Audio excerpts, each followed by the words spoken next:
Did anybody else wake up this morning and say, hey, I'm going to spatchcock a chicken today? Well, I did. Roast chicken is one of my very favorite things. And so today I'm going to show you how to spatchcock a chicken and roast it. Don't be afraid, it's incredibly simple, but totally worth it. It'll cook in about 45 minutes and you'll be left with this golden crispy chicken.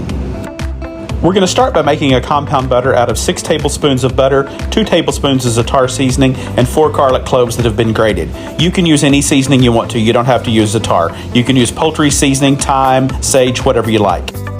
Once you get all the garlic grated, just take a fork and mix it well together. Just distribute the seasoning and the garlic really well through the butter. And then you're going to turn it out onto your board, and you're just going to form it into a little log or a little loaf that we're going to pop in the refrigerator and chill so that we can stuff it under the skin of the breast before we cook the chicken. Now we're going to make the rub to go on the outside of the chicken with a 1/4 cup of garlic-infused olive oil, a tablespoon of fine sea salt, a teaspoon of smoked Spanish paprika, and a tablespoon of roasted garlic granules. Just take a whisk and mix that all together. Just blend everything good.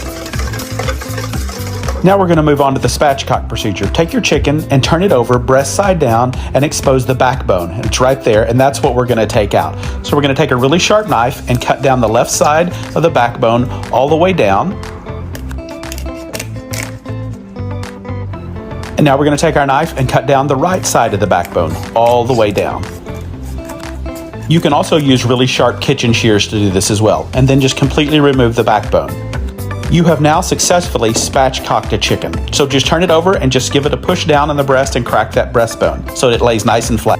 Now take the chicken and put it in the mixing bowl with the rub and move it all around and get all of the skin coated on both sides really well. We want seasoning all over it, and we want that olive oil on there. That'll help get the skin really crispy. Now place it on a baking rack on a foil-lined sheet pan, and we'll move on to stuffing the compound butter under the skin of the breast.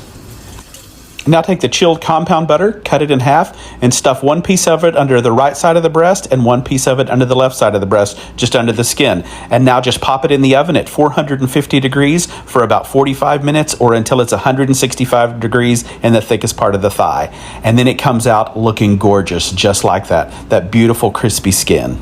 The breast meat on this is so tender and juicy with all that za'atar flavoring in it. That butter has run all down through there. It's fantastic. You better get you a chicken and dispatch with it.